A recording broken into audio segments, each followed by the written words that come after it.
नमस्ते, प्रगती kitchen recipe या चॅनलवर तुमचं खूप खूप खूप स्वागत आहे। आज आपण करणार आहोत मक्याची भाकरी। इथे मी मक्याचं पीठ घेतलेलं आहे। हा माझ्याकडे पांढरा मक्का होता, त्याचं पीठ मी दळून आणलेलं आहे चक्कीतून। तर इथे मी साधारण 2 ते 3 कप पीठ घेणार आहे मक्याचं। तुम्ही तुमच्या क्वांटिटीनुसार पीठ वाढवू शकतात। आता हिला करायचं कसं ही प्रोसेस आपण बघूया।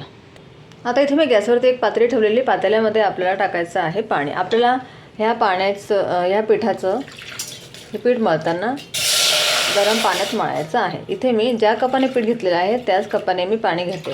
आता मी 3 कप पीठ घेतले, त्याच्यामुळे मी 3 कप पाणी घेते। जर तुम्ही थंड पाण्यामध्ये हे पीठ मळलं तर तुमची मक्याची भाकरी ही बनणार नाही, त्याच्यामुळे तुम्हाला ही प्रोसेस फॉलो करावी लागेल। याच्यामुळे भाकरी अगदी छान येईल, तुम्ही नक्की करून बघा। आता आपल्याला पाण्याला छान उकळी येऊ द्यायची आहे।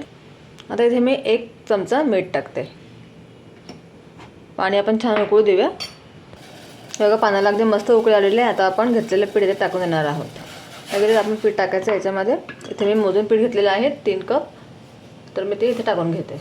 ठीक आहे, पीठ टाकल्यावरती आपल्याला लगेचच अशा लाटण्याच्या साहाय्याने याला घेरून घ्यायचं आहे। अशा पद्धतीने मिक्स करायचं आणि लगेच आपल्याला गॅस बंद करायचा आहे। आपल्याला याला शिजवत बसायचं नाही आहे, फक्त आपल्याला याच्या गुठळ्या ज्या आहेत त्या मोडायच्या आहेत, बस दुसरं काही नाही करायचं आपल्याला। अशा प्रकारे केलं की आपल्याला लगेचच बघा ही पीठ आपल्याला आता 5 ते 10 मिनिटं झाकून ठेवायचं आहे आणि लगेच आपण याच्या भाकऱ्या करायला घेऊ। आता मी गॅस बंद केलेला आहे। आता आपण ते झाकण ठेवू 5 ते 10 मिनिटं राहू दे, मग भाकरी करू। हे बघा 10 मिनिटं झालेलं आहेत। आता आपण हे पूर्ण पीठ एका ताटामध्ये काढून घेऊया।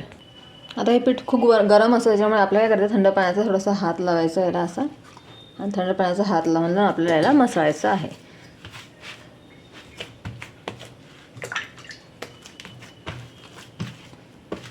मसळून याचा आपल्याला एक डो तयार करायचा आहे, किंवा तुम्ही प्लॅस्टिकचे पन्नी असं किंवा घेऊन सुद्धा मसळू शकतात।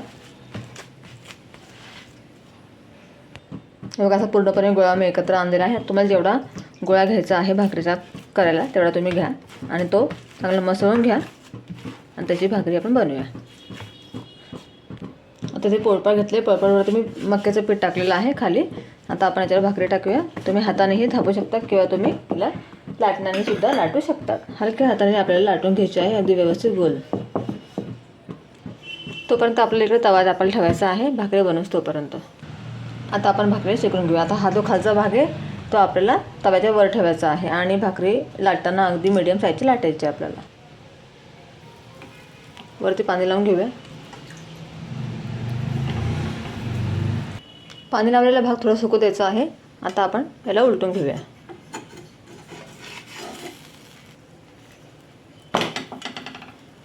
उलटल्यावर आपल्याला खालचा भाग चांगला शेकून घ्यायचा आहे। अशा प्रकारे आपल्याला खालचा भाग चारी बाजूने व्यवस्थित शेकून घ्यायचा आहे। शेकून झालेला आहे आपला खालचा भाग। आता आपण याला उलटून घेऊया। आता आपल्याला याला छान फुल द्यायचं आहे भाकरीला। भाकरी अगदी छान शेकली गेलेली आहे दोन्ही साईडने। आता आपली भाकरी तयार झालेली आहे। आपण याला टोपलीमध्ये काढून घेऊया। अशा प्रकारे मी सगळ्या भाकऱ्या बनवून घेते।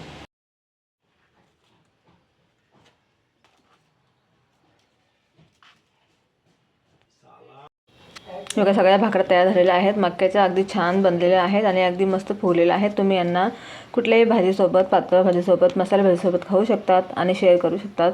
अगदी छान लागतात चवीला। अशा पद्धतीने तुम्ही नक्की अशा भाकऱ्या करून बघा। तुमच्या भाकऱ्यासुद्धा अशाच छान बनतील आणि अगदी मस्त मऊ बनलेल्या आहेत, तुम्ही पाहू शकताय।